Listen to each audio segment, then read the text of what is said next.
Hi hello అందరూ ఎలా ఉన్నారు? నేనైతే చాలా బాగున్నానండి. ఈ రోజు మనం కశ్మీర్ దర్గాకి వెళ్ళిపోదాం. ఈ దర్గా గురించి చెప్పాలంటే హజరత్ కాళేశం మస్తాన్ వలి బాబా దర్గా. మస్తాన్ వలి బాబా తనకి 40 సంవత్సరాలు ఉండగానే జీవ సమాధి అయ్యారు కశ్మీర్ లో. కశ్మీర్ దర్గా రాష్ట్రంలోనే ప్రఖ్యాతి కాంచిన పర్యాటక పుణ్యక్షేత్రాల్లో ఒకటిగా నిలిచింది. సర్వమతాల సమ్మేళనకి నిదర్శనంగా ఈ దర్గా ఉంది.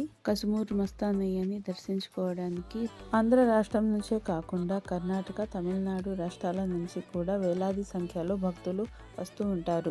దర్గాకు 3 కిలోమీటర్ల దూరంలో ఉన్న వెంకటకృష్ణాపురం వద్ద బాబా నిత్యం స్నానం చేసేవారు. ఈ బావిలో స్నానం చేసే శారీరక రుగ్మతులు తొలగుతాయని భక్తుల నమ్మకం.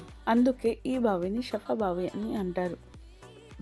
ఈ దర్గాకు ముస్లింసే కాకుండా హిందూ వాళ్ళు కూడా వేల సంఖ్యలో వచ్చి హజరత్ మస్తాన్ వలి దర్గాను దర్శించుకుంటున్నారు. కశ్మీర్ దర్గాకి అయితే వచ్చేసాం. లోపలికి వెళ్ళి చూపిస్తాను దర్గా ఎలా ఉందో మొత్తం.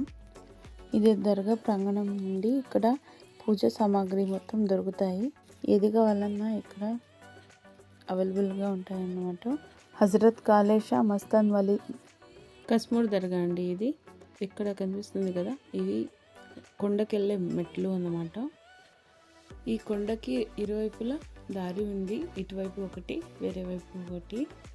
ఈ కశ్మీర్ దర్గాలో ఉన్న బాబా గత 235 సంవత్సరాల నుంచి గ్రంథ మహోత్సవం జరుగుతున్నాయి. ఇక్కడ కోరుకున్న కోరికలు తీరితే చేపల పులుసు వండుకొని తెచ్చి అందరికీ పంచుతారు. అలా మొక్కులు తీర్చుకుంటారు.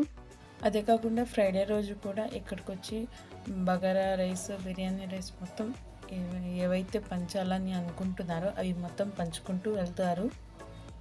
దర్గాకు 1 కిలోమీటర్ దూరంలో ఉన్న బంగ్లాలో గంధ మహోత్సవం జరుగుతాయి.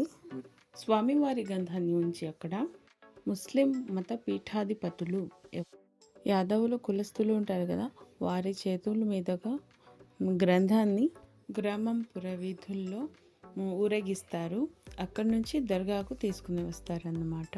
కశ్మీర్ మస్తాన్ అయ్య మానసిక వైద్యుడు అని చెప్తూ ఉంటారు.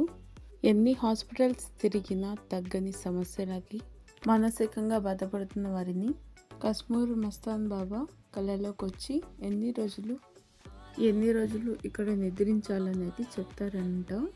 వాళ్ళు అలాగే అన్ని రోజులు స్టే చేసిన తర్వాత తగ్గింది అని చాలా మంది చెప్తూ ఉంటారు. అదేవిధంగా బాబా ఎప్పుడు కూడా అదే నమ్మకంతో వివిధ ప్రాంతాల నుంచి దర్గాకు వస్తూ ఉంటారు. వారు దర్గా ఆవరణలో ఉంటూ బాబాని ప్రార్థించుకుంటూ ఉంటారు. ఇక్కడ ప్రత్యేకత ఏంటంటే ప్రతి నెల అమావాస్య రోజు ఇక్కడ చాలా మంది వస్తారనమాట.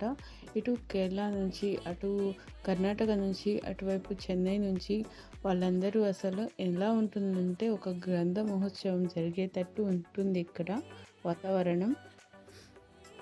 మానసిక స్థితి బాగోలేని వాళ్ళు మొత్తం ఇక్కడే ఉంటారు. ఇక్కడ మెట్లు ఉన్నాయి కదా, కొండపై వెళ్ళడానికి కూడా ఉంటారు. ఇక్కడే ఇది కూడా బ్యాక్ సైడ్ డోర్ అన్నమాట.